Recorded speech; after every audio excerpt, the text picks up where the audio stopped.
In this video, we will discuss the life and work of Vera Rockline, the brilliant Russian-born painter who became one of the most compelling figures of the interwar school of Paris. Best known for her voluptuous and sculptural figure paintings, Rockline is celebrated for her unique ability to blend the structural rigor of Cubism with a lush, sensual realism that captures the human form in magnificent detail. Who is Vera Rockline? Let's find out. But first, we welcome you to Realms Beyond, your best destination for learning about the art world, past, present, and future. We invite you to stay till the end of this video so you can gain a deeper understanding about today's featured artist.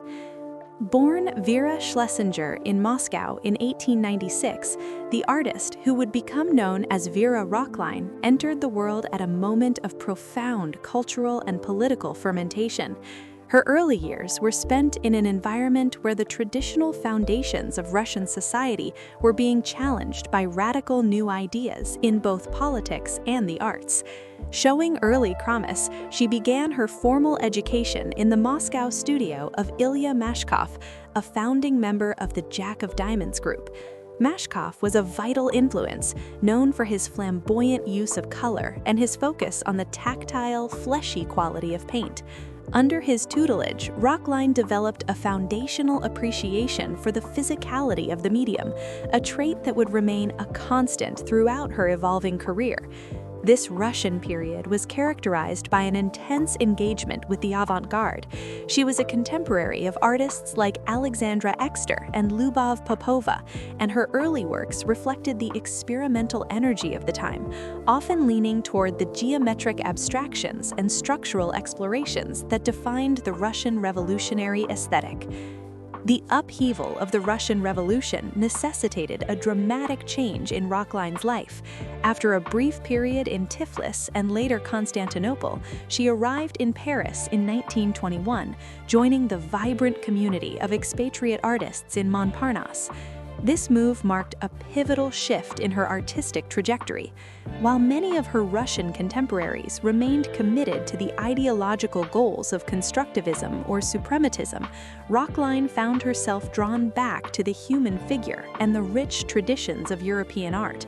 In Paris, she immersed herself in the works of the old masters at the Louvre, while simultaneously absorbing the modernistic currents of the city. She began to forge a style that many critics would later label cubo-realist. This style didn't seek to destroy the object through total abstraction, but rather used cubist principles to emphasize the volume, weight, and architecture of the body. Her belief system was rooted in the idea that modern art could still be deeply human and sensually evocative without sacrificing formal intelligence. Rockline's education continued in a less formal but perhaps more influential manner through her association with André Lotte. Lotte was a theorist and painter who advocated for a controlled modernism, teaching his students how to use the lessons of Cézanne and the Cubists to organize classical subjects.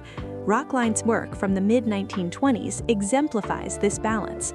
Her paintings of this era are remarkable for their monumentality. Her figures possess a sculptural quality that makes them appear carved out of the space they inhabit. Unlike the delicate, often ethereal figures of some of her contemporaries, Rockline's women are earthy, powerful, and physically present.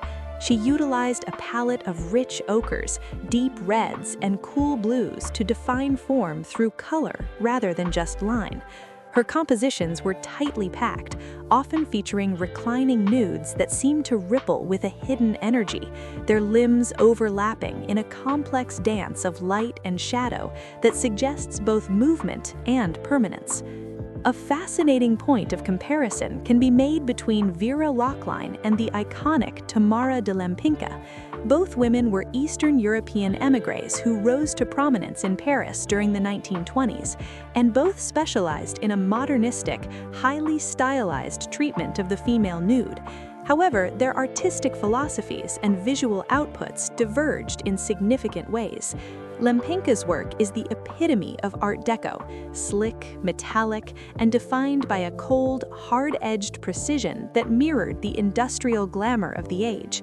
Her figures often feel like polished statues or high-fashion mannequins.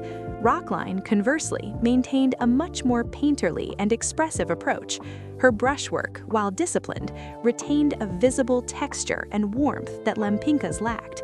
While Lempicka sought the finish of the machine age, Rockline sought the spirit of the flesh. Rockline's figures feel alive and breathing, their skin possessing a translucent, glowing quality that recalls the masters of the Renaissance, whereas Lempicka's figures belong strictly to the chrome and steel modern world. As Rockline's career progressed into the late 1920s and early 1930s, her style underwent another evolution, moving toward what is often called her period of plenitude. During this time, the cubist facets in her work began to soften, replaced by more fluid lines and an even greater emphasis on light. She became a close friend and admirer of the great French impressionist Pierre-Auguste Renoir's late work, and this influence is palpable in her later canvases. Her subjects expanded to include lush landscapes and vibrant floral still lifes, all treated with the same sense of overflowing vitality that she brought to her nudes. Her belief in the inherent beauty of the natural world became the driving force of her art. She was not interested in the angst or social commentary that preoccupied many of her peers. Instead, she focused on the joyous, almost pagan celebration of existence.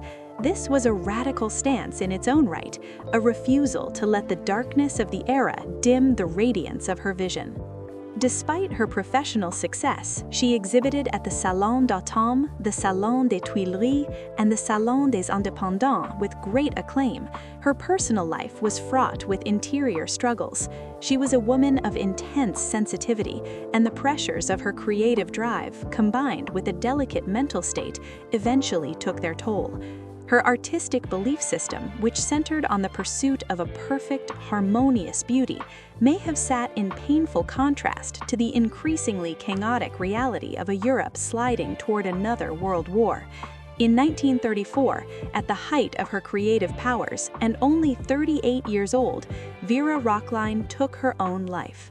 This tragedy cut short one of the most promising careers of the School of Paris, leaving behind a body of work that remains a testament to her unique genius.